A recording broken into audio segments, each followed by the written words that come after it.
तुम्ही नाशिकमध्ये होते, आता जळगावमध्ये चाललंय, काय वातावरण? आपण पाहताय वातावरण सगळीकडे चांगलं आहे. शिवसेनेसोबत आहे, उद्धव साहेबांनी सगळे सोबत आहेत आणि महाविकास आघाडीसोबत आहेत. एकंदर वातावरण सगळीकडे चांगलं आहे. सगळ्यांना हेच पाहिजे की महाराष्ट्र हिताचं कोण बोलणारं त्यांच्यासाठी गर्दी होत आहे आणि लोक आशीर्वाद द्यायला येतात.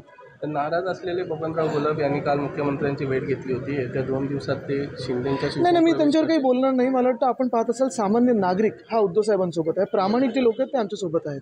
बबनराव घोलपांची नाराजी दूर करण्यात आपलं अपयश आलं, कारण मी कुठेही प्रयत्न काही करत नाहीये. महत्त्वाची गोष्ट हीच आहे, आमचा प्रयत्न हाच आहे की दिल्लीसमोर झुकणाऱ्याला आम्ही सत्तेत बसू देणार नाही.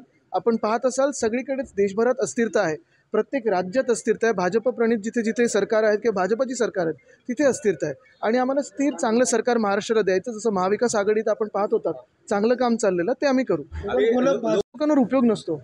त्यांनी बबनराव घोलपांनी जेवढं तेवढंच महत्व द्यायचं होत. किती परत तेच विचारणार. भाजपच्या नेत्यांची भेट घेतली. दिल्लीतला शेतकरी आंदोलनाचा खूप महत्त्वाचा विषय. मला वाटतं आपण पाहत असाल जणू काही देशाच्या बॉर्डरवर हे सगळे खिळे वगैरे लावलेत, तसं दिल्लीच्या बॉर्डर लावलं आणि ते कोणाच्या विरुद्ध?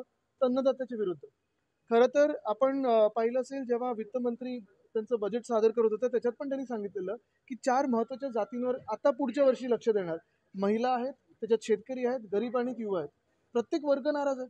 मग 10 वर्ष केलं तरी काय? आणि मुख्य मुद्दा हाच येतो की त्यावेळी जेव्हा आंदोलन उठवलं गेलं तेव्हा जी आश्वासन दिली होती ती पूर्ण नाही झाली. MS स्वामीनाथन यांना भारतरत्न दिलं, पण ते ज्यांच्यासाठी बोलत होते त्यांच्यावर लाठीचार्ज होतोय, ड्रोनमधून अश्रुधूर सोडलं जातोय. मग हे नक्की कोणाचं राज्य आम्ही समजायचं?